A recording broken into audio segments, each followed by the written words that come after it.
Everywhere I go, people stopping. We the whole party, yeah, we popping. Turn your heads when the beat dropping.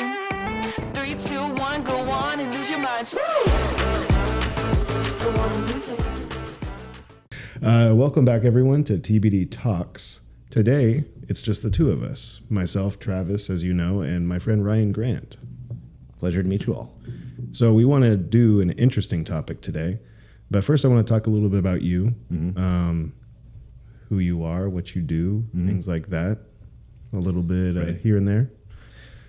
Not a terribly important person, just a fool like the rest of us trying to make his way in the world. Just a simple man trying to make my way through the universe. Yes, right.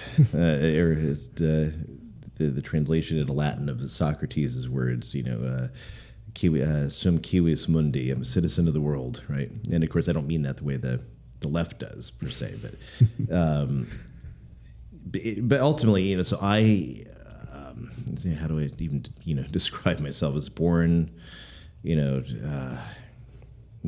before the 80s and pushing 50 now. And so I've spent a lot of my life in education or in publishing. I started a publishing company, just getting older works. And so just to lay out kind of where I come from on things, I'm Catholic. And one of the, although I didn't come to that, originally I was baptized Episcopalian, stopped going to church. And then we were raised Jewish because my mother's side of the family is Jewish. And it wasn't until my great-grandmother died, then everything, all of that fell apart. It was like a little bit of stability where you can go into temple, got various relatives. But, what I found out is they all kept kosher for my great-grandmother, who was Orthodox. And when she died, that was it. All flew out the window. All flew out the window, and Rosh Hashanah is going on. You take the day off from work and you go do stuff. Right. But you don't actually, go to temple and make all the prayers for the Day of Atonement and everything you're supposed to do.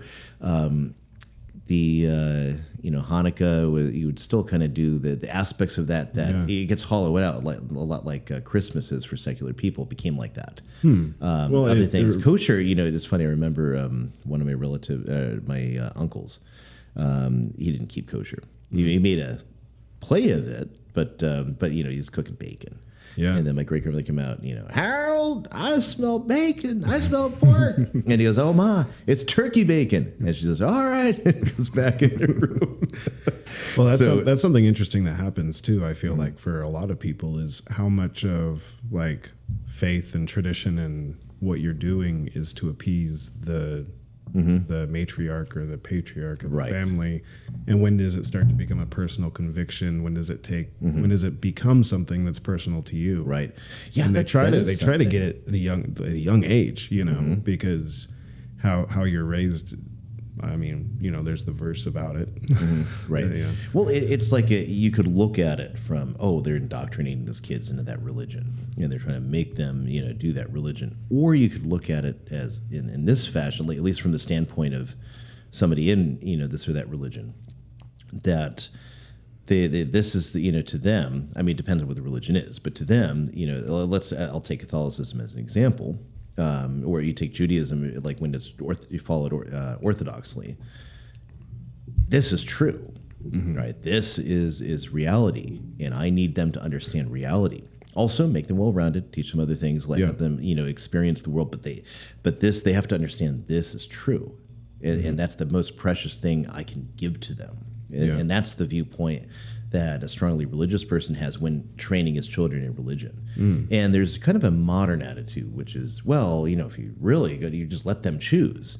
Well, what happens when you let a kid, don't really particularly train them much in religion, and you let them, have whatever entertainments and amusements they want, and then, why don't you choose? And they're going to choose the easiest path to go wherever they want to go.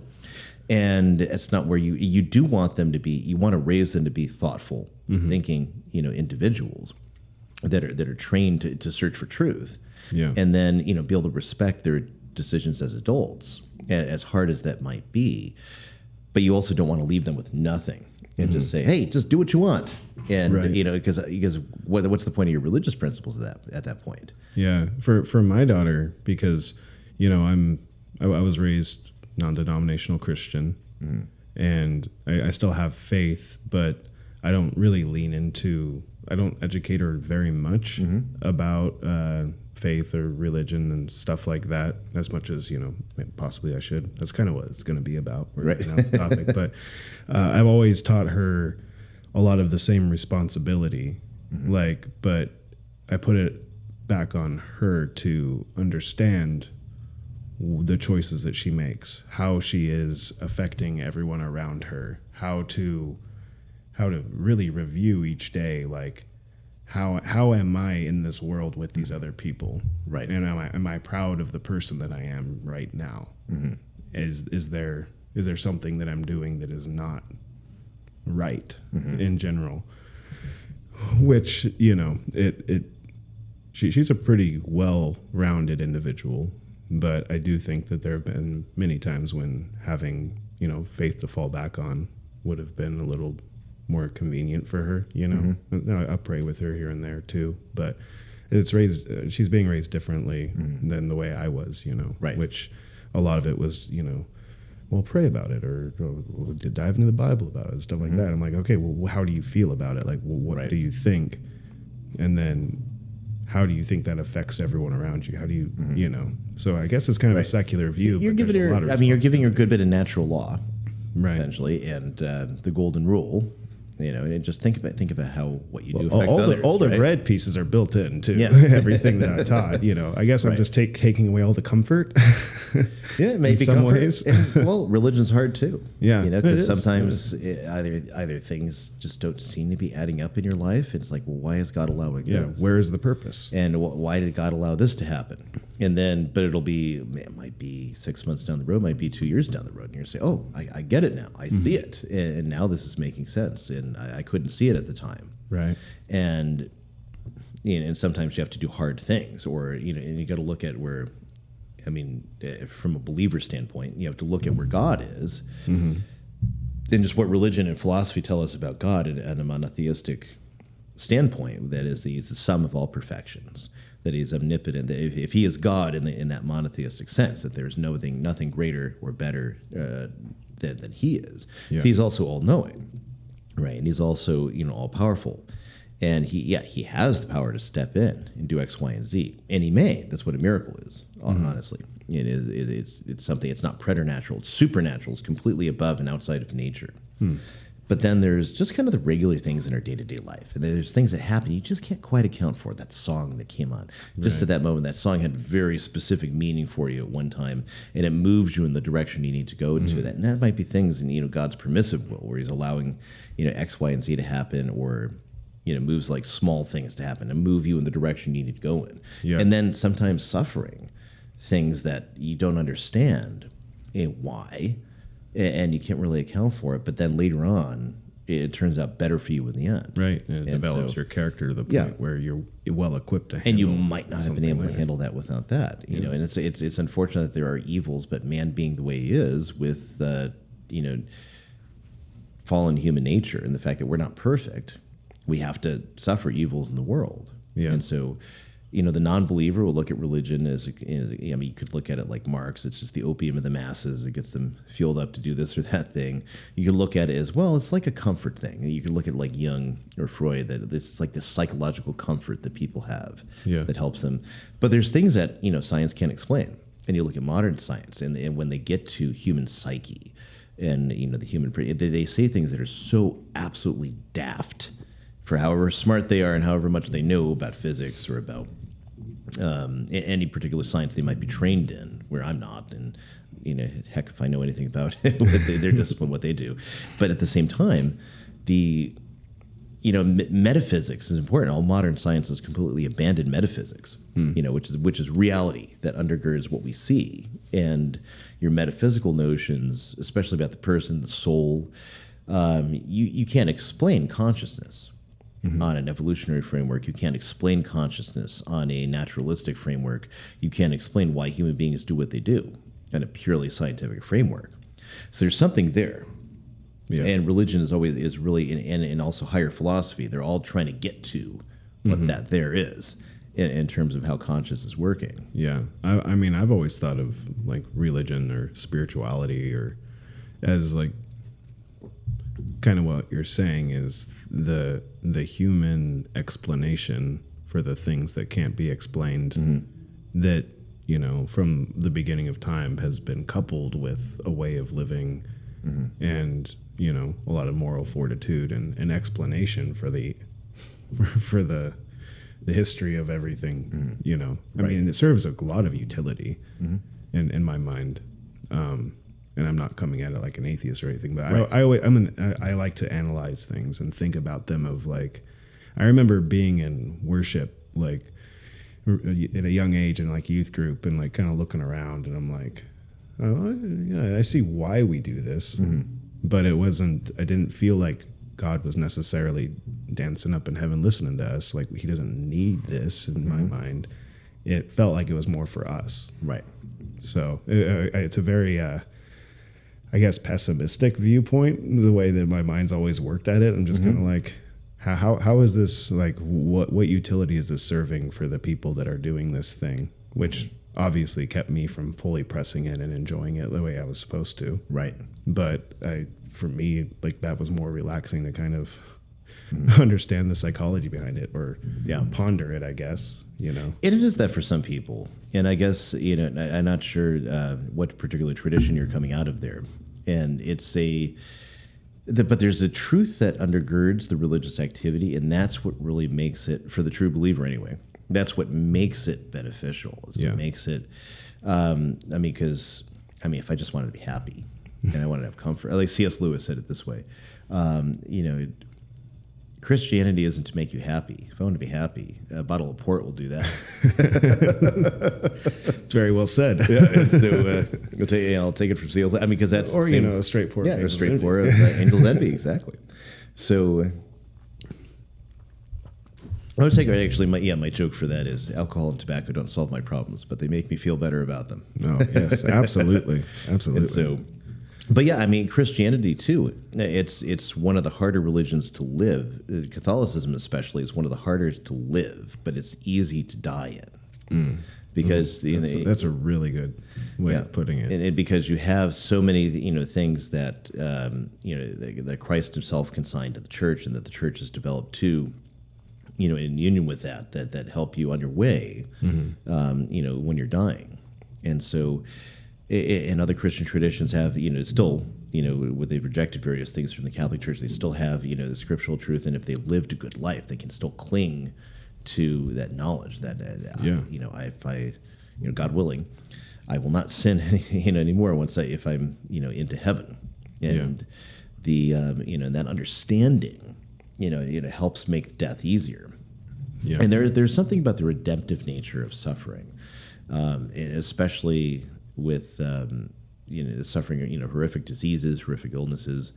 My first wife died from cancer, and she died, rather painfully actually. And but her death was incredibly beautiful and moving. Mm-hmm. And now I'm about, what are we after that? And just got past 2 years now, and it's hard, but there is, and I've seen other people die as well, people in nursing homes or whatnot that had, strong faith, both Catholic and Protestant, and there is something that's comforting that gives a meaning to human suffering. And there's a line in the New Testament, I don't have a Bible in front of me to get it, chapter and verse, where Paul says we make up what's lacking in the sufferings of Christ. And that's the thing that especially at its first reading confuses people. What do you mean lacking in the suffering? What's lacking in the sufferings of Christ? And you delve into that, and especially the commentary by the earliest bishops in the church that the apostles set up for themselves, and and they were the ones who succeeded them, right? And then we collectively call them the church fathers, and they're commenting on the scripture, and they're taking the tradition. That's what Catholics call the unwritten scripture. That is the tradition, and passing it on. And so in their commentaries on that particular verse in Scripture, and they all of them say that what Paul's talking about is not Christ's sacrifice to redeem humankind, because that in and of itself is perfect from a religious standpoint, just the theology of that. For Catholics and Protestants, it's equally, that's perfect in itself. No one can, change that, add to that. There's nothing lacking in that. Right. But that's not what Paul's talking about.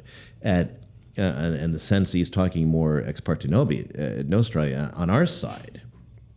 There is something lacking, which is our participation It's not that it makes the Christ sacrifice better in terms of salvation, is rather in terms of the graces and how we deal with God. And that brings in, when you look at where the church fathers are going, it brings you closer to a Catholic or an Orthodox or even, I guess, even an Anglican conception of grace, which a lot of mainline Protestant sects don't necessarily accept, or will accept in some part but not another.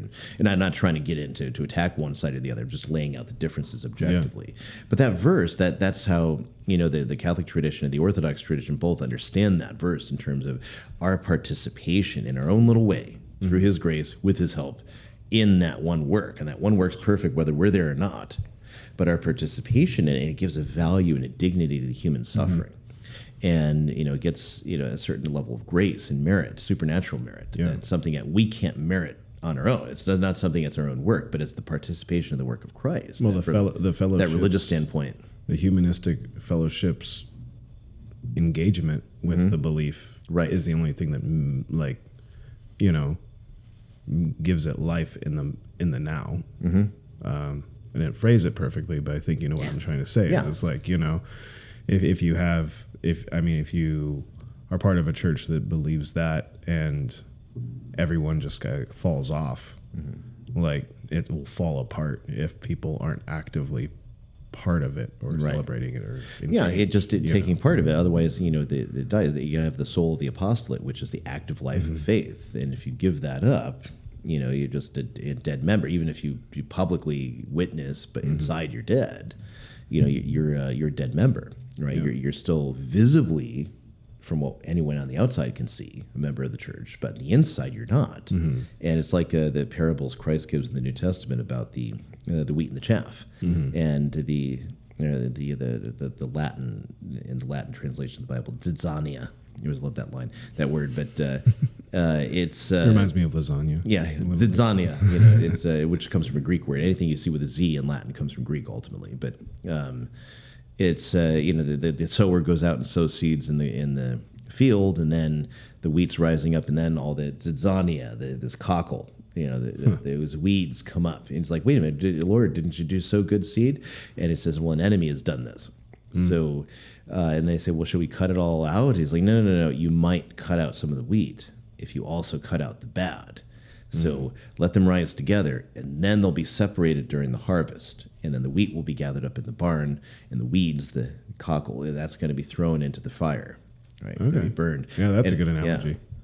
And so, that's a parable Christ gives to give the idea that within the vineyard is the church fathers explain this. The vineyard is the church, or the field, and then the good wheat is growing, and then so is the weeds that don't bear any fruit, and they're going to get so they seem to be in the same field, but the bad is going to be separated. And so there's two things in that. One is you can't fool God. You can't go through the motions, as it were, pretending to live this good Christian life, but actually be rotten on the inside. Christ has that line for that in terms of the first church. The first is the old Israel. Whitewashed sepulchres is what he calls the Pharisees. You make yourselves outwardly perfect and beautiful and do all the ritual stuff, but inwardly you're dead. And that's the same thing for a Christian who's going through the motions. He'll do the Lord's Prayer. He represents himself as a believer, but in the inside, but his works show that he's not, he doesn't want to be saved. And however, when he ended like in a Catholic conception of that is his works are proof that his faith is not real. He's not actually living the faith. Because and how often do you prop yourself up to show? Because works done with faith. In the Catholic conception of justification, works done through faith are meritorious. Works done just because are not. So you can go through the motions, you can go to confession, not really believe, and the priest he's just judging. Okay, do you sound contrite? Yeah, you do, but God's not. God's the one who does the forgiving, right? So you can say whatever you want to the priest at the confessional, and you can't fool God. Because he's the one who makes that action in the sacrament have effect, not the priest in and of himself. And so it's God sets these things up. He tells the apostles, whoever sins you forgive are forgiven, whoever sins you retain are retained. Right? You have the power of dispensing this because that's what Christ himself did on earth, right? And he gave them that power. He is the one who makes that power effective, not just a mere man. Yeah. Right. So, and the same thing in the same teaching in the Orthodox Church, for example, on confession. So, you can't fool God. Yeah. Right. And in the same way, that I would imagine in evangelical churches or whatnot, which the manner in which they might tell their brethren their sins or, confess it directly to God, as they always say that they're doing. And then, it's like, but if they're not sincere, well, God knows. Yeah. You can't fool him any more than that he can fool him just by telling the priestess some story and then not actually being sorry. Right. And so. Well, and the only person you harm is yourself. Yeah. Ultimately, that's the thing you do. Because I can imagine, like, confession is good for the soul in the literal sense, like in the religious literal sense, but also, like, coming to terms with what you've done, that review of, because you are your accuser, and I think that is something that people. There was a thing I heard about once where, it's from a book, I believe. I'm not totally positive if it is from that, but they would like review each day at the end of the day and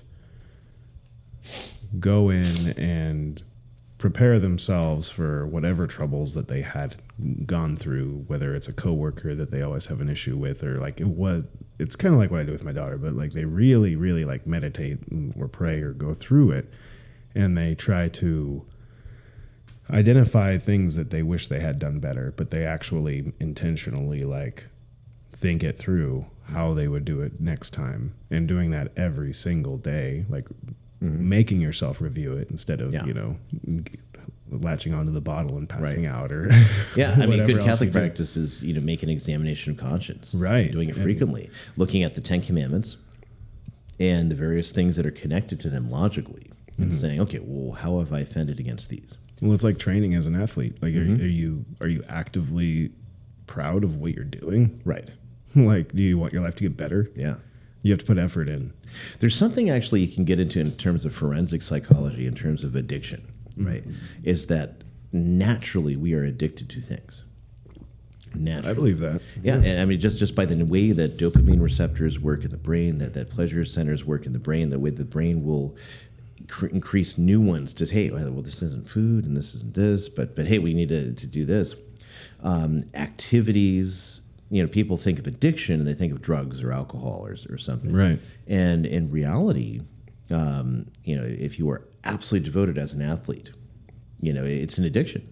Oh, and there are good addictions and bad addictions. You can be addicted to really good things. Right. Reading classical literature, reading poetry, reading, working out, preparing, training your body, fighting to be the best you can at this and that sport, martial arts. I know Guy is a former cop, and he trained to be a fighter, and he is, he knows his business. You just know, and he's not going to back down in a fight. Yeah, I use that when I mentor like friends and people in business, when I just talking to other entrepreneurs. Anybody really is, if there's something that you're struggling with, or that your performance isn't as, like, gamify it. Like gamifying business, gamifying your day-to-day, making it into a challenge, making it into an attainable goal. Right. Even if it's the first step of something that's good. Like, you get aggressive with it, like turn it into something that you can like really, really tangle with, because most people are used to like everything in a game, you hit your head against the wall until you break through the wall, Right. Do that with whatever it is in life, and usually things will work out. You'll at least improve, and you won't get as disheartened by it. But if you're just like moping around and you don't actually engage with the thing that you're struggling with, then it's just going to kick you while you're down constantly, And that just reminded me of that. I want to get into the topic because I feel like we've laid down like crazy good groundwork for it, So we're going to tell you've been all waiting for this, but right. So today's topic is we wanted to kind of, it's not really a debate. We're just pondering, is America's morality deteriorating? And can we identify a cause just from pondering it together? We have a couple ideas as to causes, like the fact that it seems that there's less and less faith prevalent in this country. And that's been a really go-to moral framework for how things have been since, America was founded or whatnot. And then, there's other theories too, like media and stuff like that. But what fascinates me about this topic is that aside from entropy and the fact that things are doomed to, with that scientific belief that everything will crumble eventually, that I find that humanity and us as Americans and as people, we're constantly trying to build, trying to improve, trying to make things faster, more efficient and all that. As misguided as that can be because of social media and the cell phones, are we losing ourselves in it? Right. Can we blame technology? Is advancement as to why morally things are getting more and more gray? Or is it the media? Or is it just lack of religion? Or is it a combination of all of it? That's just, open conversation. Right. We'll see if we hit a few points that resonate with the audience. And I'm going to plug this camera in a little bit more, and then we'll get started. Okay. I realize it's not plugged in, so I don't want it to die. Yeah. There is a... It's a powerful question because there is no one single answer. There's no one bogeyman that you can pull out and say, okay, this is the cause. And if you get rid of this, that's going to fix everything. It'd be really nice if there was, but there isn't. There's, why, are we getting less moral as a culture? All you have to do is spend some time on social media. Yeah, actually we are in great ways. It's funny, as I remember when I lived abroad, and I lived in Europe and I lived in Italy mostly, their conception of America, for those who had never been here, and even in spite of being exposed to American television or whatever, their idea was, there's lots of really conservative Protestants. Recharge these as well. That's right. Yeah, we definitely need to do that. It's important. We call it go-go juice. Yeah, charge your glasses. Actually, that charge your glasses is a early modern English for fill. Oh, really? It's a recharge. and the actual root of that in English is refill, basically. Fantastic. Well, we're cultured. That's right. Now that the drinks are recharged and the Indeed. cameras are plugged in. So there's no, so you'll get some people, it depends where you go, who you look to. If you look to Matt Walsh, video games are the cause of demise, and video games are destroying, humankind, right? If you go to other people, it's, it's pornography. And 100% pornography is a big chunk, and I don't even take that as a religious believer. I take that philosophically. So if various manifest tests that would disprove my religion, like finding Christ's body or something, happened, then I'd switch to being a righteous Aristotelian, and I'd still find pornography a problem. Yeah, it is not the only problem, but it definitely is a big one. Do you think it as itself is, or is it the shift of sexualization and technology? And I mean, it's a fruit. Is there any need to nuance it further than just pornography? Yeah. Or do you think it's the breakdown? I mean, in the proper sense of essentially taking, breaking down carnal relations between men and women, or men and men, or whatever the hell else goes on in that sphere of the world. Because the relationships in this country are getting really rough too. Yeah, they are. Gender roles, social stuff. Marriages are rough. It's really and amongst believers too. Find a relationship. Yeah, apps, and it's everything is chaotic and changed so much in the last And now you got 5 years, Tinder, 10 years. and I guess you can swipe. It's I don't really know much about I heard it. I thought it was a joke, and somebody's like, no, really, you swipe and hook up and have relations.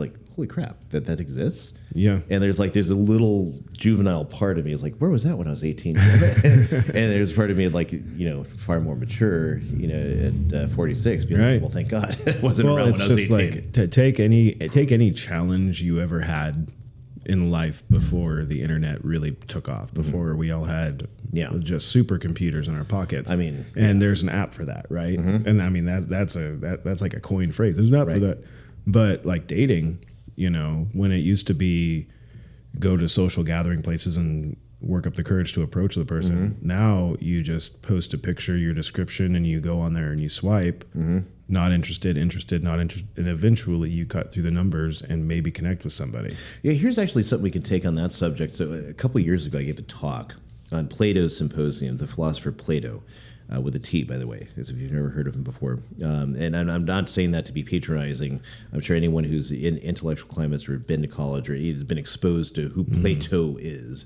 But I teach kids, and if you say Plato, a lot of kids think, oh, Play-Doh, like the stuff to play with. I was going to make that joke, but it wasn't too stupid. People really think it. People have no idea who Plato is, and let alone Aristotle or Socrates or anyone else, but let alone we mention Isocrates or Plotinus or other early philosophers, right? Pre-Christian. I love that stuff. Greek philosophers. It's so much work to get into, but it's so wonderful what he do, and it does change your perspective on a lot of things. But beside that, Plato's Symposium, and he creates a dialogue where Socrates is proposing the question about love. It's fun dialogue because it takes place. The symposia are like little clubs where men talk about philosophy, and they get together and they say, well, since we got too drunk last night, and we want to talk about serious stuff, let's not drink, and also let's get rid of the prostitutes and stuff like that. Let's just focus on the philosophical matters at hand. Right? No distractions.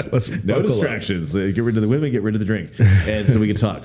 And various people give their notions of love. There's various figures there that are actual historical figures, including like Aristophanes, the comic poet. And it's funny to have Aristophanes there too, because he like loves to pillory free love and homosexuality within the context of ancient Greece. He loves to make fun of these things. Interesting. All the time, yeah. It's, and so today he would not make it to the comedy club. He'd be considered toxic and banished. And but anyway, so Socrates, as the dialogue draws out, people give their various notions of love.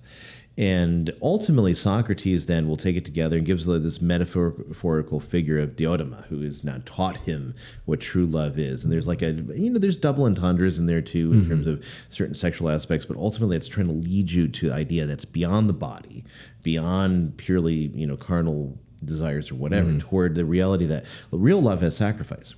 And so we can boil everything down if we're going to do to modern anthropological terms.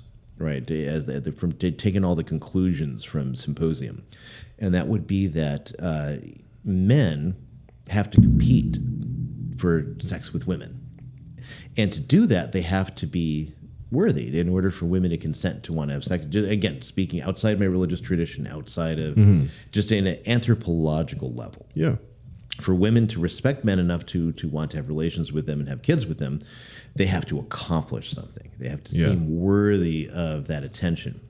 And one way or the other, and that could be it imperfectly or more perfectly. He's the bad boy. He seems like he's strong and everything, and he might actually turn out not to be morally good. Or he's whatever arrangement we're coming at it at, anthropologically speaking, the man has demonstrated to the woman that sex is a good exchange because he's going to provide X number of things.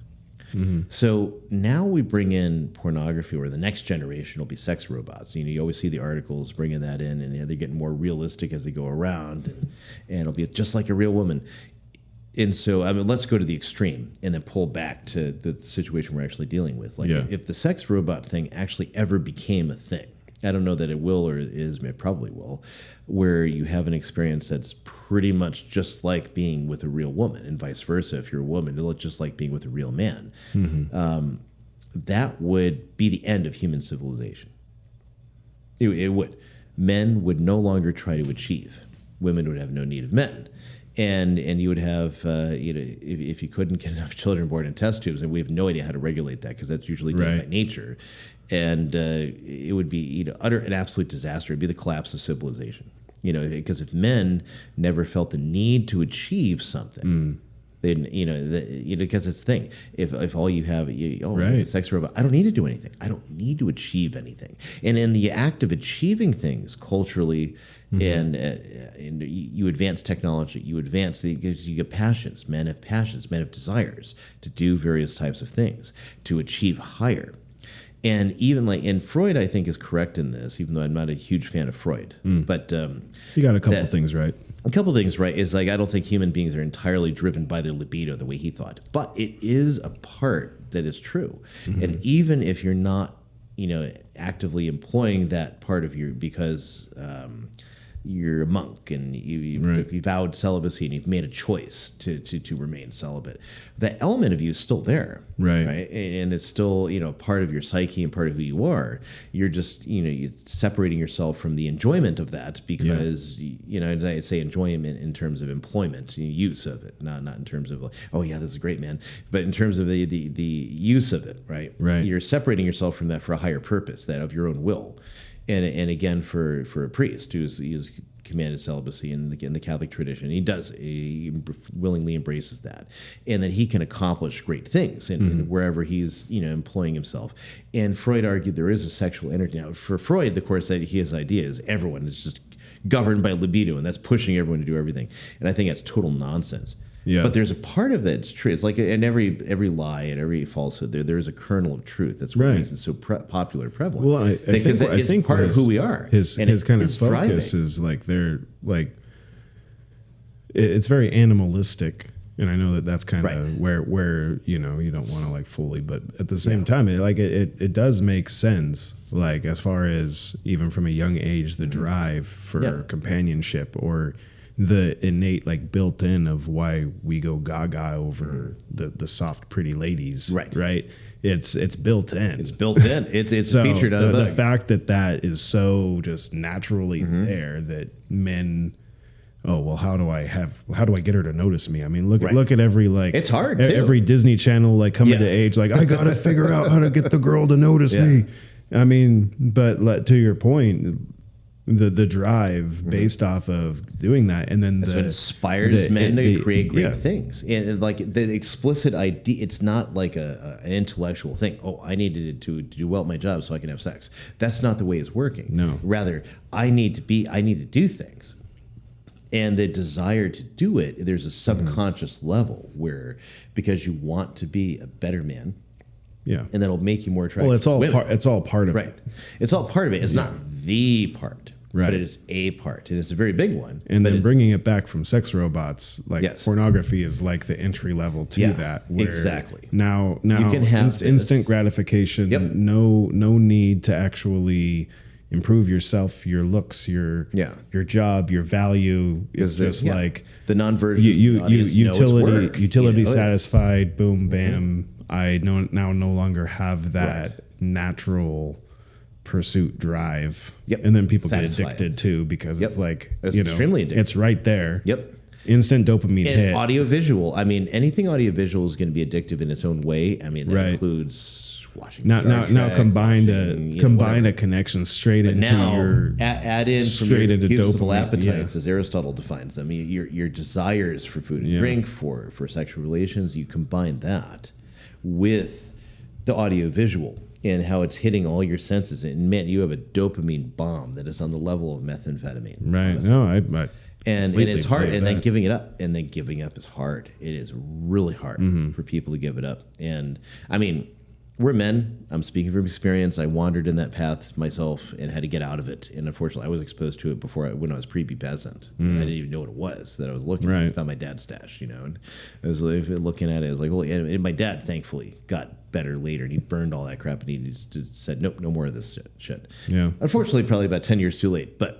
Well, and now the internet is just impossible. and now it's like I can't even conceive now because it's so accessible. It's like, I mean, you can anything that's out there, you can get it for free. Right. You don't need to pay even. I mean, it's like in the Wild West days, everything was behind paywalls. When I was a kid, you get little glimpses of little things to try to make you pony up your credit card. Now it's like all the sites, they've got endless content, amateur stuff or whatever, I don't know. Yeah. And it's free. OnlyFans. And well, no, that's going to cost you. They know how to market. It's one of those ones where it's like on the one hand, these women are disgusting. On the other hand, well, they know what men are. Smart, they know how to make young money. Entrepreneurial women. Okay. there's that level of it. They're going to make themselves miserable in later life, but they're going to make money right now. So there's always a trade-off. They're just doing it so they can get that nursing degree, Sometimes. Yeah, it's like, why? But at that point, why? Because they can make so much.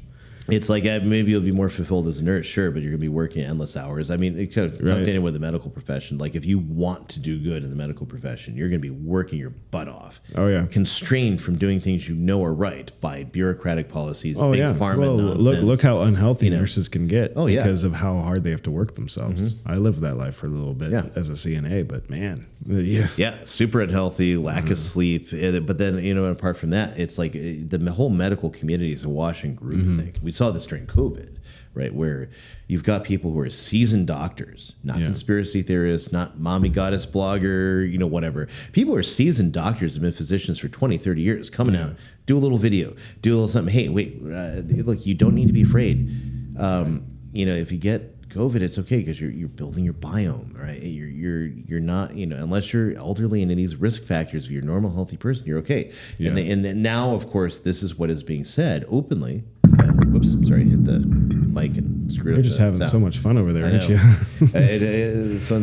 Next time I give you one of these. But really, it's, they're talking stuff that used to be just basic medical knowledge, and now all of a sudden it's verboten because the narrative has changed. The money is pushing in a different direction, and the medical community is such a groupthink community. It's really hard, and there are good doctors, and there are good nurses, and there are good whatever, but it's really hard to break out of the groupthink. Right. It's like, I mean, you ask any doctor before 2020 about masks. And they say, well, you wear a mask in the operating room so your spittle doesn't go inside the patient and that sort of thing. And then you take them off. Well, do you need to wear a mask all the time in the hospital to make sure you don't communicate respiratory? Well, no, of course not. That's not going to work. And they'll all tell you that. Right. But now the direction's changed. Now everyone, and Fauci even said that too in 2020 when he was asked about masks. Then the direction changes. Make them all wear masks. And everyone in the whole medical community goes on a lockstep. You have to wear masks. Oh, the science is settled on masks. And yet almost every study shows it has a negligible effect on the transmission of respiratory diseases.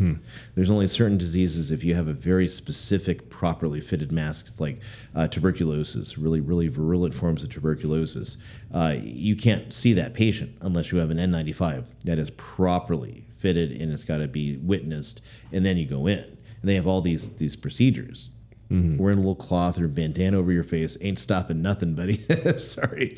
And that's just reality. But everyone bought it because that was the group thing. Everyone was told what to believe. Like a religion for people who hate religion. It's kind of funny that way. Do you think that, so we just so for sake of time, let's try to define because if we're going to answer the question, into like is the morality of America deteriorating? Like there's not a scale for that. There's not a and it's definitely a matter of opinion. And obviously people who are religious, well, yeah, right. But looking objectively, you have to kind of take into the state of things. Are people content? Like I feel like people are pretty well lost, like trying to find meaning. And I read something about this where it was by Darren Brown, who's this gay British illusionist, hypnotist. He's awesome though. Like he's very interesting. But he writes these really, really good books, right? He has one called Happy, Why Everything is More or Less Okay, and another one called A Book of Secrets, Finding Solace in a Stubborn World. And in his second book, he comes out and he's like, I'm an atheist, but also I'm sitting in America right now, and I see divorce rates are up, crime is up, there are homelessness is rampant, like people can't make enough money just to live. People are constantly, so suicide rates are through the roof. He's like, I'm not saying that the answer is God, because I don't even believe in God, but when this was a faithful nation, things seemed to have a direction and were better. Right. And he points that out on Reddit, and I'm like, that is really, first of all, it's big of him, right? Because as a person who's not a believer himself, he's just like, well, I mean, and it's funny that it doesn't prompt him to believe himself, but it's interesting that he could make that observation. And homosexuals have a specific degree of suffering that they always go through. And they go through a period of where they come out and they feel, happy, and then that fades, and then everything just becomes humdrum. And so there's a level of suffering they go through that we don't understand as non-homosexuals, and obviously as a crazy conservative traditional Latin Mass Catholic, I don't agree with homosexuality, etc. But I also understand it because I've known enough of them, and people who struggle with it in either who were Catholics, people who struggle with it who are not Catholics, people who just, I'm gay. And, just, all right, well, what else you got? Yeah. Besides that, tell me what you got, because every person you meet has a story that you have yet to hear. And that's my philosophy on life, essentially, irrespective of where I come from in my own religious tradition, that what I hold is true, and I absolutely dogmatically hold it as true. Yeah. At the same time, human beings are human beings, and that's admire. And that's where, again, Plato's an inspiration. You'll see in Republic, the very first word in Republic, kateben, I went down, in the Greek.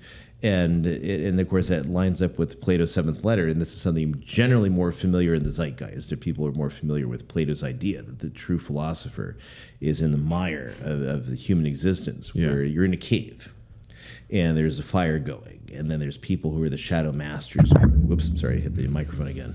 Can't help myself. I really got you hooked up with one of these. You get the wireless one. I can't hit it. But they cast the shadows on the wall.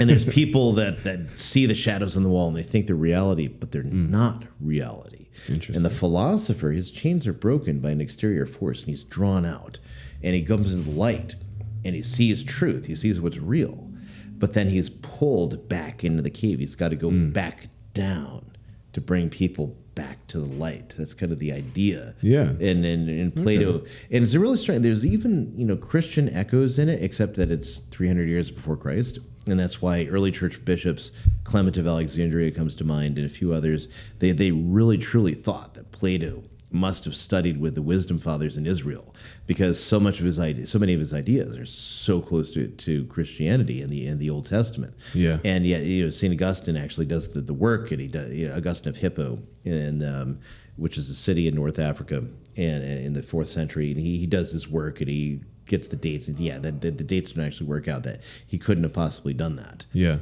But he saw what the fathers are talking about in terms of Plato and Platonism and its proximity to Christianity and that. Well, and there's it's fascinating that they can be the same different thought. Right. Well, even you look at the Greek language in the New Testament in the Gospel of John, the Gospel according to John, and it says "enarche and ho logos." The word in the beginning was the word.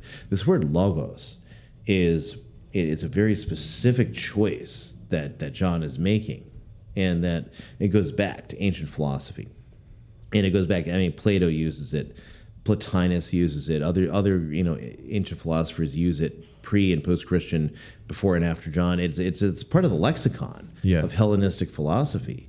That when we say Hellenistic, we mean Greek, because the word Hellas is Greek, actually, in having no relation to the English word hell. Just to point that out, if you don't know Greek or Latin. And if you do, I'm not trying to patronize you or demean you or anything. It's just I'm used to a lot of people who aren't aware of these things. I don't know Greek or Latin, so thank you.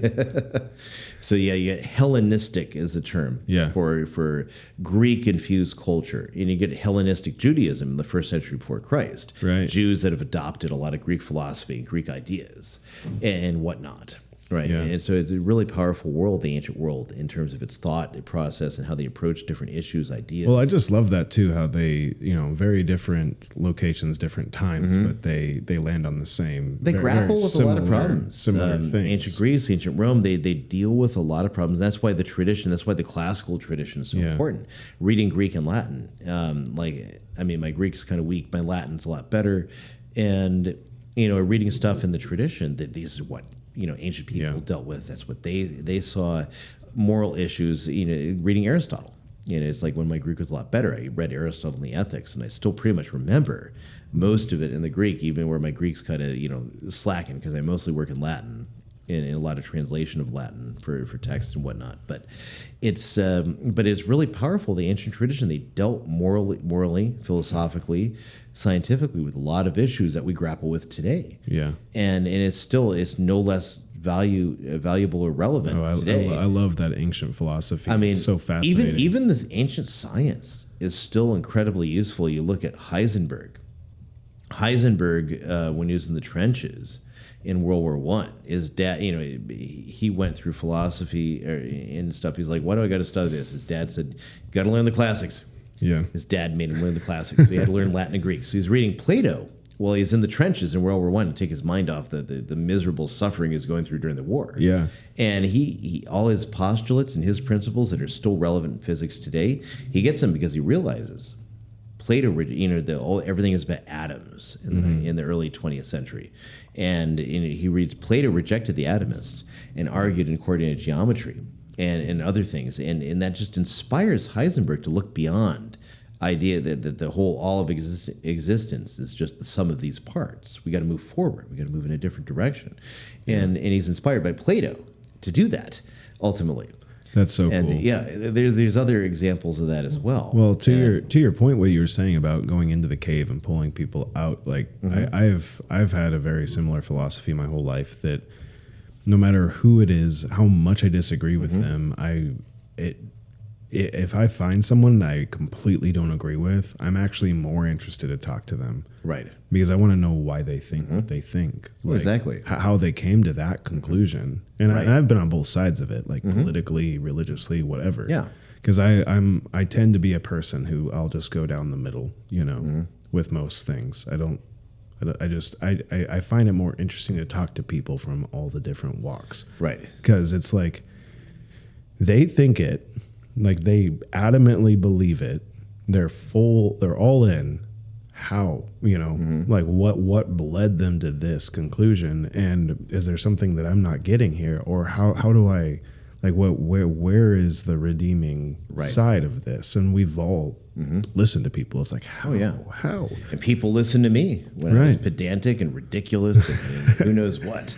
Especially when I was younger. Like you said, there's that kernel of truth. There's something. If you're a human that has a thought, right, and you're not just trolling, right. there must be some thing, because we're, like you said, we all have our own stories. Everybody you meet has a story that you have yet to hear. Yeah, and I think that you have to be open-minded to. Muslim. Yeah, I don't care if you're an Orthodox Jew. I don't care if you are a Hindu. I don't care if you are a American post-Christian, pagan, self-described pagan. Yeah, that's like taking all the goth stuff. I actually got a student that she's lesbian and she's into the goth. It's actually one of my favorite students. Right. Just even though you'd think religiously that I'd have a problem with her, if we stopped it and we're going to talk about religious doctrines, I got problems. But in terms of human, especially teacher student, and my job is to teach her Latin. It's not to correct her moral flaws. Right. And so, pardon. It's but she's very thoughtful. And also depressed. And I'm like, well, when I was 16, I was pretty depressed, and I get it. Yeah. And it's like, what can I do to help you? And of course, I'm at public school, so I can't offer religion to help her by just legally speaking. Right. And so you got to observe the boundaries. It's like I have a wide berth to talk about religion, objectively speaking. But not in terms of like conversion or anything like that. No, I don't. And of course, like there's people, because I teach at a charter school, and there's people who go to my church, and they're like, well, you talk so weirdly about the faith when you're in class. It's like, well, yeah, because I have to, because it's a public school. It's state funded. I can't talk about religion in a way where I'm going to set on one side or the other and tell you. Well, and I think it's good that you respect that boundary. Well, I have to. That's part of the contractual arrangement. Right. Whatever I think about it, whatever I think about religious liberty or these other subjects, in reality, I have chosen contractually to work at a state school. That means I have to abide by those particular considerations. And ultimately, too, and I think about this with other things and other missteps I had earlier when I was a younger teacher, that, it's not the teacher's place to tell the student what to think. it's the teacher's place to inform the student of what knowledge is so that they can think. And that if you get a student who goes through your classes, no matter how much you like them, and they come out at the end and they totally disagree with you, as long as they are thinking and utilizing all the tools of knowledge and researching and forming their opinions according to objective criteria, that is a victory. Even if they come out saying the exact opposite of what you say. Yeah. And I look at Plato. Plato taught Aristotle in the academy for 20 years. Aristotle comes out and says the exact opposite of Plato. Plato would have considered that a victory. No, that's a great way of looking at it. And it is. And so for me, too, it's like, I'm an anarchist. I have all kinds of crazy ideas on things. I'm also a crazy Latin Mass Catholic. I'm also, all kinds of things. And it's like when I'm planning my lessons, it's like, well, what's my job? Yeah. Teach freaking grammar, the boringest, dumbest, and most annoying to kids who don't even now know what a noun or a verb is. And I'm not necessarily the best at it. But at the same time, so it's like I want to spice things up. So I want tangents. Well, I have to plan those tangents. Yeah. And then I can, this is coming up in vocab. Here's some things in history I can throw out. I smile at the thought of you planning tangents. I have to, because if I don't, I will geek out on military history. I will geek out on, hey, look what Caesar did at the Siege of Dyrrhachium. Now look at these walls of contravallation, circumvallation, and circumvallation of these experienced Roman armies going at each other with all the siegecraft that they could possibly do. Well, it's amazing. In preparation for this podcast, I was telling people a little bit about you as a character, as a person, and I was like, I asked him about the King James Bible and if there was an agenda informing it, and then we're talking about someone seizing the gates. He lost me after the first. I don't know if it was 200 years earlier or what was going on. Probably later, but yeah. So this may have to be a two-parter. We are pushing an hour and 4 minutes. But I think that maybe let's try to find a good stopping point. Well, so we're trying to go over the loss of religion. Maybe we should go to that, or the loss of morality specifically, because morality could be more broad than a specific religion or a specific religious tradition. Because there's still natural law. Right. There's still a sense where everyone in any healthy society knows there are certain things that are wrong. Right. You just don't do. Everyone knows obviously murder is wrong. Everyone knows theft is wrong. Nobody says, "Oh yeah, you can just take my car and take it wherever and return it where everything's fallen apart." No, not even a self-described communist really believes that.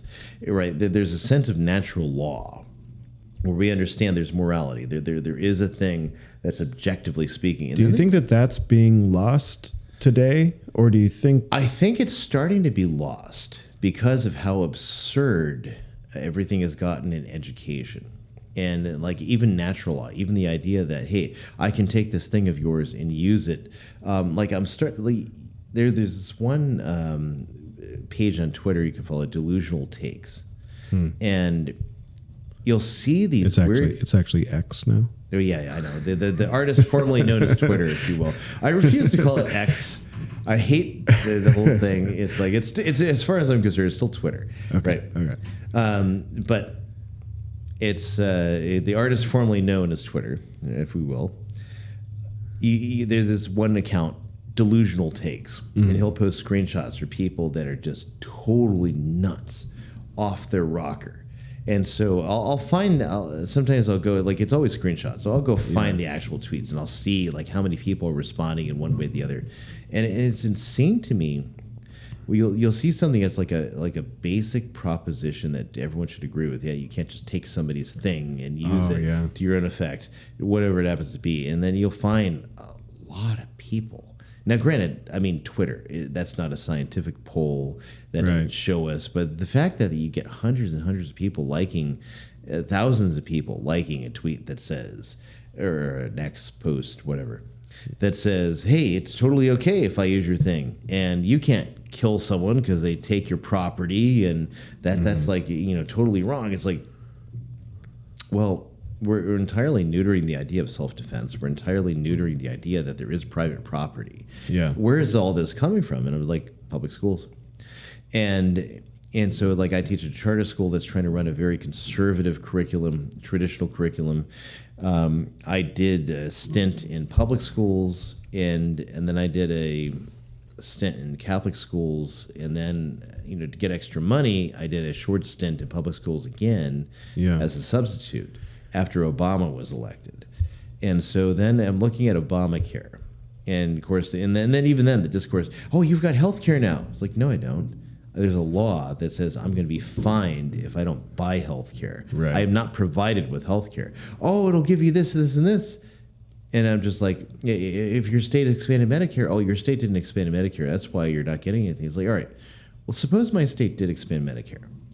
Where is this money coming from that's going to pay for all this stuff? Right. It's got to come from somewhere.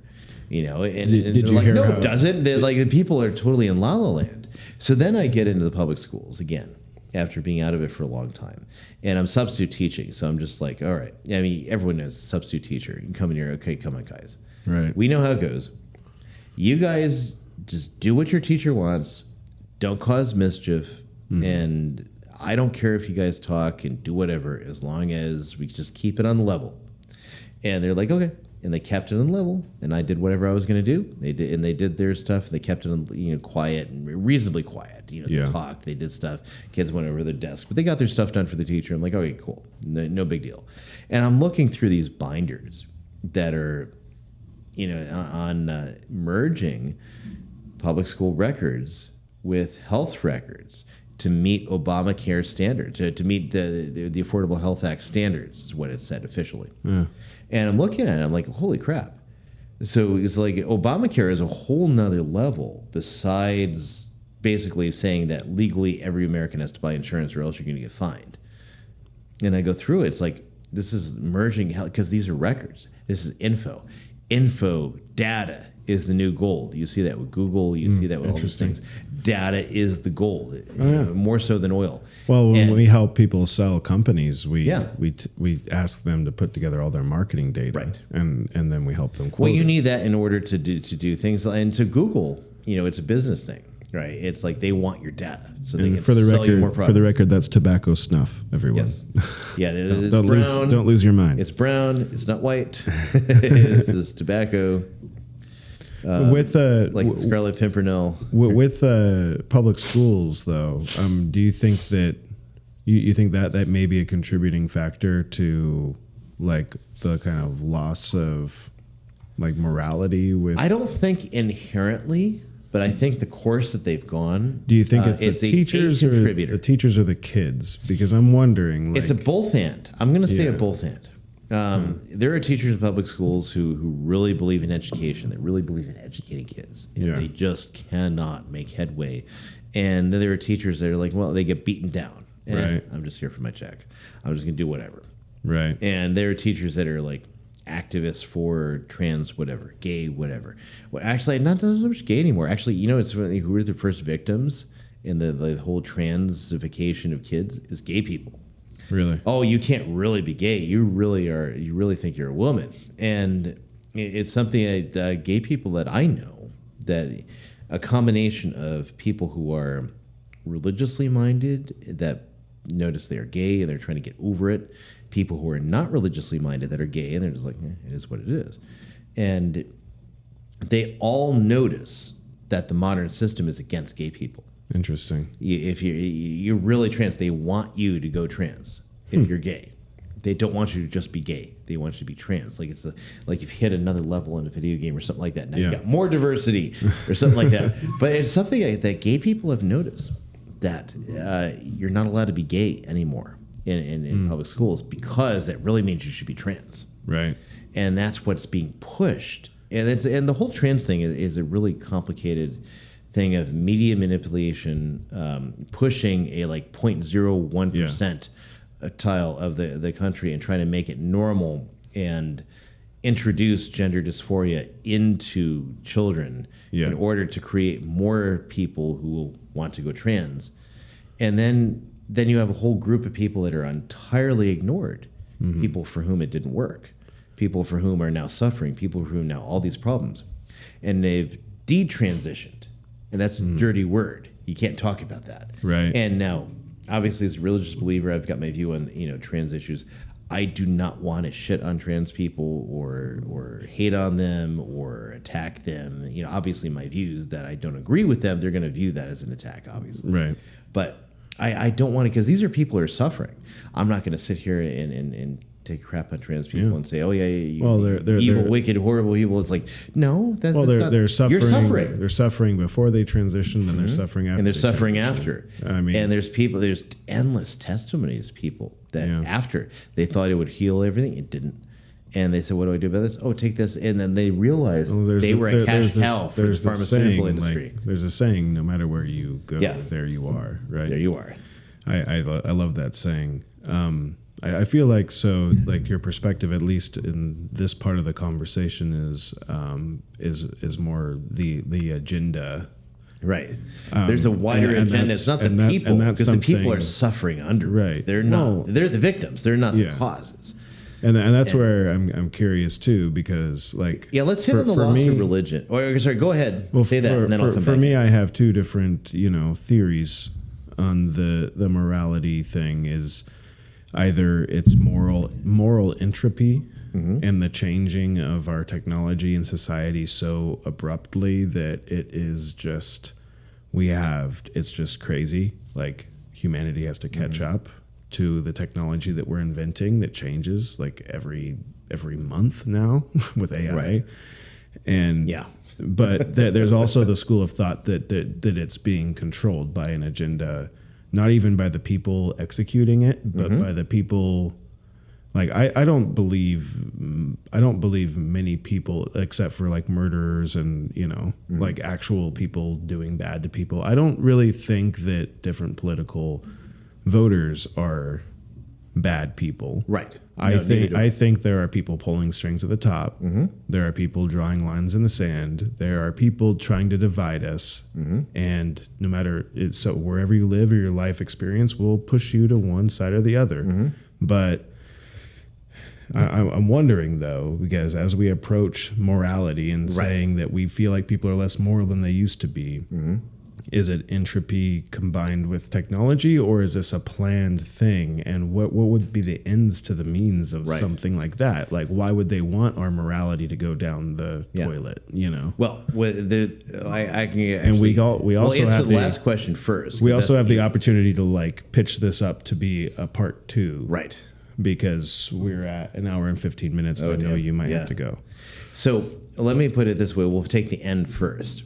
Yes, but let's give it some kind of finality. Immoral people are far easier to control than moral people. And you look at the French Revolution, and we can expand on this in the next episode. The French Revolution. I'm going to jump in there though, because isn't people bound aren't people bound more by a sense of morality or service, or where they need to adhere to a certain system? Easier to control? No, it's the other way around, actually. Interesting. I mean, I wouldn't expect that. You would think it's counterintuitive, because you would expect people who subscribe to a religious doctrine are easy to control. They can make them happen, but they're usually the first to revolt. It's actually the people that buy into a lack of morality, an absolute license, that are easier to control, because you just feed them more license and you feed them more things. And like we talked about porn or other things. So you look at the French Revolution as a microcosm, and they have the young Louis XVII, the child, the oldest male child of Louis XVI and Marie Antoinette. And he was in control of the French revolutionaries, and they're trying to make him denounce Marie Antoinette as a horror and his father as this evil person, whatever. And, the later phase of the revolution after they've killed the king and the queen. And I'm not trying to make an apology for absolutely everything that ever happened under the Bourbon monarchy or whatever, but nor should you. It's not your fault. No, it's not my fault. Exactly. But I'm not trying to say that was all great and everything perfect. But just the same, what do? So they have this kid, and so they what do they decide to do to break him down? They give him pornography and alcohol. They get him drunk, and they get him looking at their version of pornography, which is all pictorial, and make him as morally neutral as possible. So he'll do whatever they want just to keep the tap going, right? The tap of pleasure going, of entertainment, of distraction from what's real. And you think of like the movie The Matrix. It's not actually the first one, at least. It's not dated. The first one still has the philosophical, power, I think, to reach modern minds. Yeah, and it really is, the thing that they keep you, they'll keep the comforts going, so you provide whatever else without thinking about the higher things. And there's only a handful of people who think about the higher things. They're the ones who realize, hey, this whole thing is fake, and they get out. They made the choice. We reject this system. And you see that played out in the other two movies, where they have grand philosophical ideas in the other two movies. They have even some really good setup and payoff in the other two movies, but the ultimate effect of the sequels to The Matrix, ends up relying, especially the third movie is what fumbles the whole thing.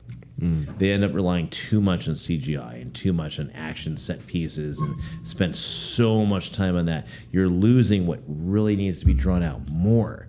Why Neo is what he is, why he can affect the machines of the real world, why he is the guy who's going to stop Smith, what the Oracle has been doing. It's too opaque, and they spent way too much time on the CGI aspect. But the architecture, what they want in those sequels, is actually really brilliant. They just fumble. But I think as happens often. Yeah, as happens often, in movies. It is what it is. But it's a good metaphor for the real world. In the real world, men are, held back by the irrational, their concupiscible appetites, as Aristotle defines them, the desire for food and drink, or also, again, sexual relations, and that are then pacified to such a point where they don't seek to move further. And so you want to find, why is it men are less religious today? There's two problems. One, religion's interior doubt. And so that the religion themselves, there's a quote attributed to Pius XII, Pope Pius XII, back in the World War II and after, where he says, the time will come the church will doubt as Peter has doubted. And it's interesting, since in the 1960s at least, the Catholic Church has gone through that, where the church seems to doubt as Peter has doubted. The Orthodox Church has gone through that. Liberal academia and the Greek Orthodox Church, not so much in the Slavic churches, actually. The Russian Orthodox Church, really solidly traditional, conservative, other Slavic churches. But the Greek Orthodox Church, especially in the United States and also in Greece itself, a lot of the clerics are really liberal, what you might call modernist, honestly. And then you have segments in those churches that are anti-modernist and anti-liberal, just as you find like in Catholics, traditional Catholics that have Latin Mass, just want Latin Mass, Catholics that consider themselves kind of run-of-the-mill mainstream, Catholics that consider themselves more liberal, whatever. And oftentimes they're just chasing the world. Not all of them, but some of them, chasing the world in terms like the way they define themselves politically.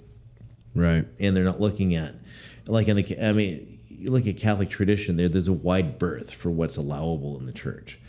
And because ultimately Catholicism is, you believe Christ came and established the new Israel, the new church, in the covenant of his blood on, with this sacrifice that is the fulfillment of the sacrifice of Melchizedek that's talked about in Genesis, when Abraham then he receives the sacrifice of unleavened bread in the priesthood of Melchizedek. And it's talked about with David in Psalm 110, or 109 in the Vulgate, or the Septuagint, if you're following that. And that, so Christ establishes the church in his own person through his blood on the rock that is Peter. I say, tu es Petrus, you are Peter, you are rock. And that's why, like in John's Gospel, there's Kepha, which is interpreted rock, because Jesus renamed him. So that's the Catholic conception of things. Obviously, if you're listening, you're not a Catholic, you don't believe it, fine. But I'm just laying out how Catholics believe it and what the Catholic Church entails in that, right? And so on that rock, Christ has built his church. And then that rock, Peter, you see him in the New Testament, you see him in Acts of the Apostles, you see him taking ownership over the church. In Jerusalem, you see him taking ownership and going out in various places. He has leadership in so many places, and he is the first one even when in Luke's gospel, where John is running to the tomb after it's been announced that Christ is risen, and he stops and he lets Peter go first, because given the deference, because Christ's choice for Peter to be the head of the apostolic college. And that essentially is the Catholic understanding of this, that the Pope, as the successor of St. Peter, has a certain degree of authority to confirm the brethren and to teach all truth in terms of like that he won't. It's a negative charism. He won't err when absolutely has to be understood this is really what Christ taught. And his general teaching will be guided in general. He'll follow the tradition, but can err in this aspect or this other one to be corrected later, refined later, and what have you, in terms of all the popes throughout the ages. And there have been popes that, in their own private persons, held things that were false or wrong. And if very clear cases, then you have other cases that are kind of more obscure, and generally they're more reserved. But also, you didn't have a microphone to their mouths every day either. Right. That's the other thing. And so that's the Catholic conception of things. So something I'd like to do is, I'm going to have you summarize what you just said as to, kind of explaining like the real raw point of it. But also, I think... Yeah, if I'm going to get to America... I think we got to do multiple episodes of this. And this episode will be, and if we've answered it closely enough, then we'll consider it complete. But so it'll be the series of, is there a deterioration of the morality of America? I'll say there is. The first episode is going to be, is it because of a lack of faith? And the next episode will be, is it because of technology? And then we'll categorize these to keep us focused. Right. But I feel like we've talked enough about faith and religion. Yeah, we've been across the board. Specifically. Everyone knows where I'm coming from. Yeah. And everyone knows that I'm willing to deal on the level, that I don't have any particular animus. Definitely. So if you're Lutheran, if you're Missouri Synod Lutheran, if you're an Anglican, you're Episcopalian, if you're Presbyterian, like I'm happy to. No, you're happy to talk about it. Very best friend. I just think Orthodox Presbyterian minister. For this episode, we've talked a lot about faith, so we can bookend it, and then once we state our, because we're an hour 24 now. Well, once we state our like ending opinions on it, we may revisit it after the series, but the next one will be technology. Right. And then we'll do one about politics too, because I think that it's political really manipulation is a big part of it. Huge. And just each time we visit, we'll have different episodes of it, and then in the end, we'll move on to another topic. Because I like this. I think we should keep this going. All those things are good because, again, there's no one thing that contributes to America's moral decline. There is a lot of things, all in tandem, that together. Because I mean, let's take technology. Obviously, no spoilers. Yeah. Well, let me just seed the next episode. Look at Star Trek. Look at Star Trek. Right. So let's kind of try to do a summary and close it out. Just because I know you have to go, and we'll also need to just.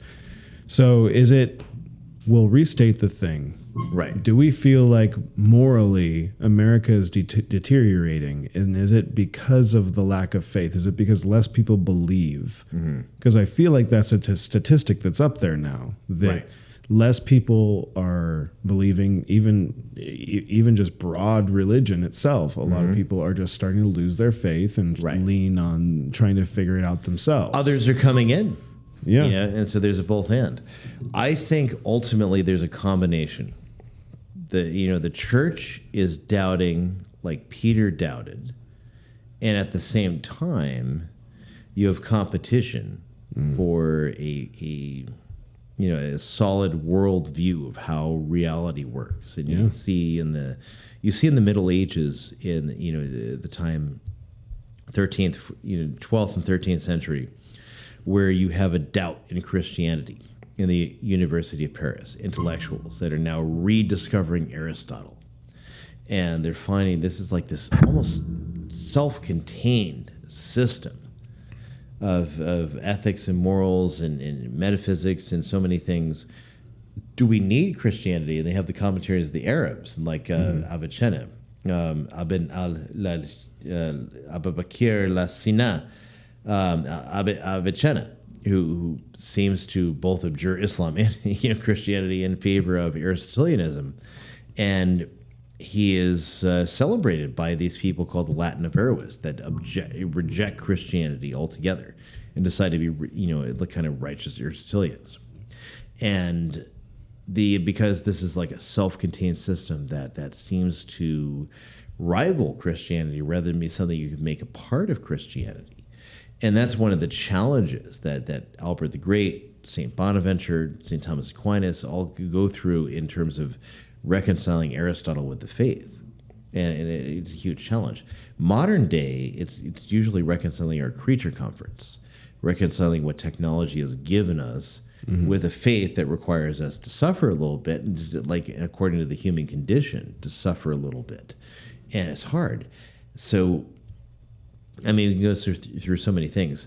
Technology is not evil in itself, but technology can serve one or the other side. And ultimately, I think we're in two places. Religion has self-doubted to such a point where the world seems to give comfort to supply in place of religion's self-doubt. And that's not just Catholicism, but the mainline faith. Yes, because both Catholicism and the mainline Protestant churches, for the most part, and the way I'm speaking is specifically the American experience, not of whatever else, or whatever pockets within those. You know, the world, science, entertainment, what have you, have seemed to give just like for the Latin Averroist in the Middle Ages, it seems to have given a self-contained system that rivals Christianity at a time when the church seems to be self-doubting. The Catholic Church since Vatican II, we want to accord ourselves with the modern world and make ourselves likable and go all this enculturation and ecumenical dialogue and hey, we're all the same, but we're really not. And you have churchmen. There's like a spirit of Vatican II versus the actual council documents and churchmen that just they want to perpetually believe they're in the 60s. Do you think? And they hate tradition. They hate Catholicism that says, hey, we're the true faith. Because if you don't believe you're the true faith, why are you wasting your time in Catholicism? What's the point? You know, it's like you got a certain wide breadth of evangelicalism where if you believe those things truly, you've got a wide breadth of various doctrines you can accept and reject. But if you're a Catholic or you're Orthodox and your faith is not the true faith, or you could say to a lesser extent Anglicanism or Missouri Synod Lutheranism, if your faith isn't the true faith, why are you wasting your time? You know, it's like it's just some nice philosophical idea at that point. Right. But the church from the 60s and 70s got in this standpoint. Part of it's the involvement with the World Council of Churches. Part of it's the whole entering the ecumenical movement, the idea that this is this modern thing. And ultimately, I think the Holocaust enters into it as well, in as much as the Nazi race ideology and the idea we got to get rid of the Jews, we got to get rid of this, and that'll solve all the world's problems. And now there's like everyone's dealing with this burden. But wait a minute, we didn't create that. We didn't do that. Right. That's actually on Darwin and Galton, frankly. Right. And the Nazis imbibed them.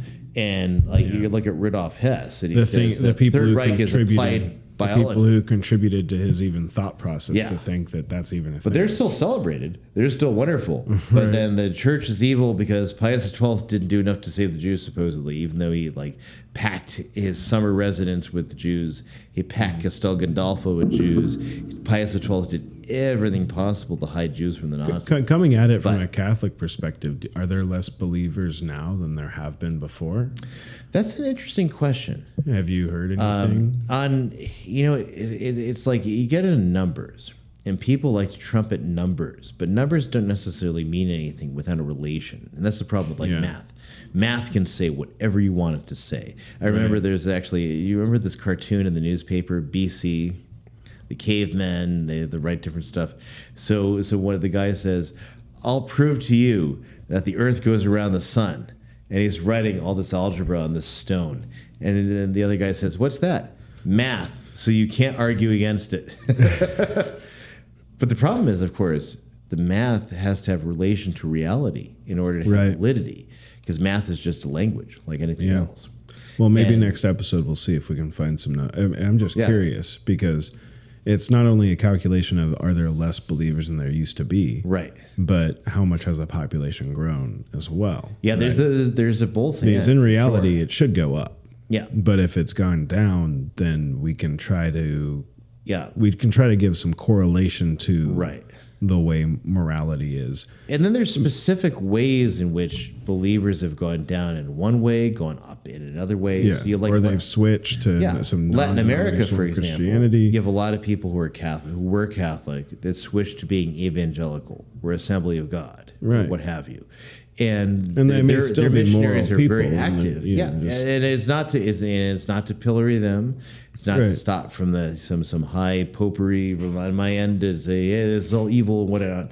Yeah. You know, I might have my view on it, but objectively speaking, why is that happening? It's Yeah. because the church is self-doubting. The church doesn't want to proclaim itself Well, I mean, as the true half church. the and church in the midst of didn't, that, half the church didn't like the Pope or agree and then with. then you got sex scandals, and then you got the other business, Right. right? And then you got all these evangelicals, Assembly of God, coming in with a nicely polished Spanish or Portuguese in Latin America. Hey, you know, these Catholics, they teach, they add on this Right. stuff, and then you have the angst you have because of sex scandals or all these other things the church has not properly dealt with the way it should. Where Back the way they used to, Yeah. where you hang, drawn, and quartered these guys. That's what used to happen. If you're a Right. pedophile, you're burned at the stake. If you, seduced a virgin that was 13, 14, 15, you got hang, drawn, and quartered. It kept you morally in line because Yeah. the punishment outweighed the crime, right? Well, I don't know if it outweighed the crime, but if you're looking at it from the standpoint of a religious believer and what that does, Right. if you're looking at it from the standpoint of a modern person, a libertine, like, well, come on, he screwed a 13-year-old girl. It's like, what man doesn't want to screw a 13-year-old girl? I'm sitting here raising my hand, I'm like, as a 46-year-old man, I want a woman that's about my age, frankly, and Agreed. I don't want anything to do with little girls and all their problems and all their drama. Thank you, I don't. Right. And way back in the day, there's a recognition. There's something wrong with a man that takes a woman outside of marriage. Now, on the other hand, you had marriages set up between a 50-year-old or a 60-year-old and a 13-year-old girl. I can't understand it myself because I just see all the drama and the crazy. But back then, Right. a girl was raised to be a woman and raised to be a woman at 13, 14, 15. And that was the expectation way back in those days. So and the idea of it, and then oftentimes, you're remarrying, you're marrying people this age to this age because you're trying to keep the wealth in the family for these aristocratic families. Sometimes the marriages were particularly happy, sometimes they were tumultuous, sometimes they were particularly bad. That's just the way, but then again, modern day, what's our divorce rate? The medieval example didn't do much worse. Yeah. Frankly, it probably did better than our modern happiness in marriages, honestly. Yeah. Because, marriage is a tough business. You got two different people that have to make a life together. It's freaking hard, dude. It is. That's just the reality. So back in the day, they arrange it for you. You make it work. And it's like, I could be unhappy or I could be happy. Right. I'm going to make it happy. Well, it's also like, and I have a feeling as we progress through these extra episodes, as we continue on, we'll lean into whether or not like morality was reinforced by shame, and are we shameless now? Is that why we seem to be? We have less moral fabric. Right. I think it's a very interesting debate. I also, it's just something very interesting to ponder. But I think that we can conclude here. It's hard without data type things to say, you can't really rate on a scale if we're less moral, or if there's been a loss of faith. You look at we're going by the media and what we've heard, and I feel like less people are faithful than used to be, but also there are lots of different faiths. Yeah, we cut up the real world examples. Second Great Awakening even was remarked upon by contemporaries as being just a center of fornication. Right? But the Second Great Awakening is also a lot of preaching about hellfire and brimstone and basically rewriting the American founding fathers as being wonderfully devout Christians, when in fact 2/3 of them were deists. They were not devout evangelical Christians. They were not devout Anglicans. or other things. You know, they were mostly deists, not all, but a good number of them. And some later in life, some earlier in life, and Robert Henry Lee, deist. George Washington, deist. Washington. I want a different episode. I want to talk about that too. Yeah. We're definitely going to have you back. We're going to continue this series until we run out of topics. I don't think we could run out of topics. But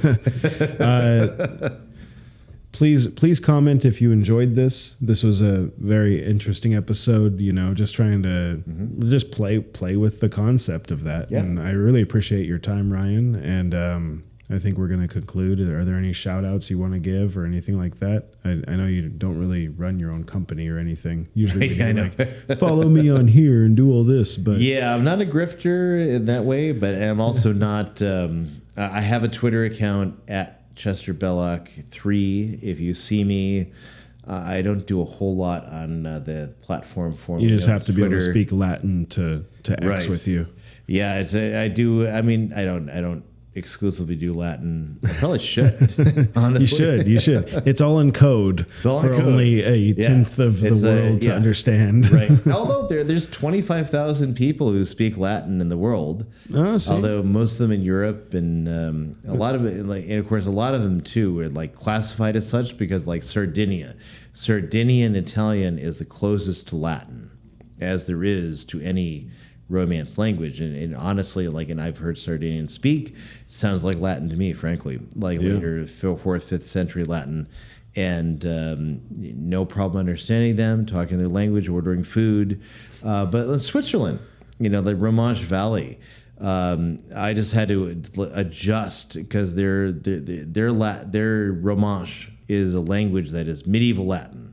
Wow, that is developed over the years and of course influenced by French. So I just had to work out how certain endings went, and then I would just start ordering stuff like, you almost sound like you were born here, but you're not. Or I know Latin. Oh, okay, I get it now. Well, if you want to get some Latin lessons from Ryan, he may give you private. May as long as you want to. As long as you're actually committed to it. Yeah, because that's the problem with teaching Latin in schools. You end up with a lot of people who don't want to learn it. Right, you end up with a lot of being people forced. who don't know what a noun or a verb is, and now here's sitting here. I'm like. Yeah.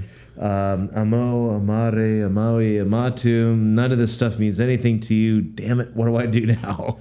Well, if you watch this, please let us know if you enjoyed this, because we will probably be doing another episode very soon. I think so. Thank you, Ryan. Yeah, we're gonna wrap up. Absolutely. We'll see you next time.